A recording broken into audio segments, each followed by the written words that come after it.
నగర పాలక సంస్థలో సింగిల్ యూజ్ ప్లాస్టిక్ను రద్దు చేస్తాం, అసలు దొరకనీయకుండా చేస్తామని అధికారులేమో ఊదరగొడుతున్నారు.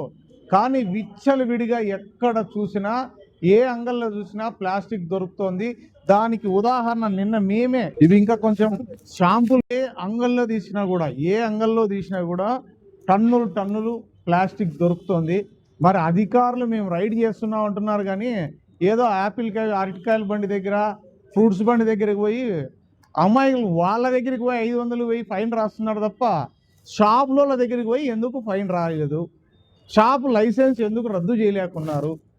మీరే కదా మున్సిపల్ ట్రేడ్ లైసెన్సులు అవి ఇవి ఇస్తుంటారు. మరి అవి లైసెన్స్ రద్దు చేస్తే మళ్ళీ ఎట్లా అమ్ముతారు? సో దీంట్లో అధికారుల అలసత్వం పొట్టొచ్చినట్లు కనపడుతోంది. దీంట్లో కాదనలేని సత్యం. దీనిపైన మళ్ళీ ప్రజల్లో అవగాహన ఉండాలా. ప్రజలు అంటే నువ్వు దొరక్కోకుండా చేయవయా, నువ్వు దొరక్కోకుండా చేస్తే ఇవి ఎవరు కొనరు. అప్పుడు గంజాయి విచ్చలవిడిగా దొరుకుతుంది కాబట్టి పిల్లలు తాగి చెడిపోతున్నారు. దానికి ఏం సమాధానం ఉండదు. మరి ఇవి కూడా దొరుకుతున్నాయి కదా, ఇవి కూడా డేంజరే కదా. మరి ప్రభుత్వాలు చెప్తున్నాయి, పథకాలు పెడుతున్నారు, జీతాలు తీసుకుంటున్నారు, మీరు ఎందుకు చేయట్లేదు? అంటే మేము మీడియాగా మా బాధ్యతగా మేము చూపించగలుగుతున్నాం, చేయగలుగుతున్నాం, అయినా కూడా చర్యలు లేవు.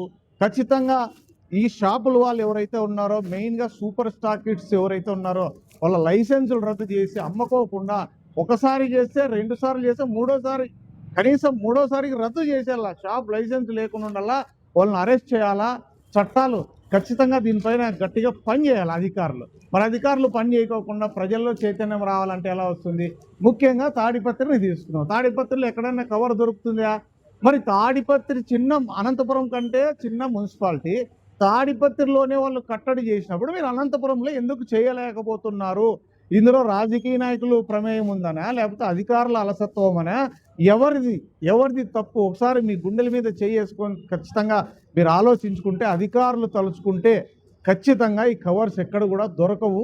ఇప్పటికైనా అధికారులు కళ్ళు తెరిచి ఈ ఆమ్యామ్యాలకు పాల్పడుకోకుండా ఖచ్చితంగా మీ ఉద్యోగాలు మీరు కరెక్ట్గా చేస్తే ఈ పరిస్థితికి రాదు అనేది ఏపీ 39 టీవీ డిమాండ్ చేస్తోంది. ఖచ్చితంగా ఇదే విధంగా చేస్తే మున్సిపల్ ఆఫీస్లో ఇక్కడే తిష్ట వేసి డెఫినెట్గా దీనిపైన గట్టిగా అయితే ఫైట్ చేస్తామని హెచ్చరిస్తున్నాం.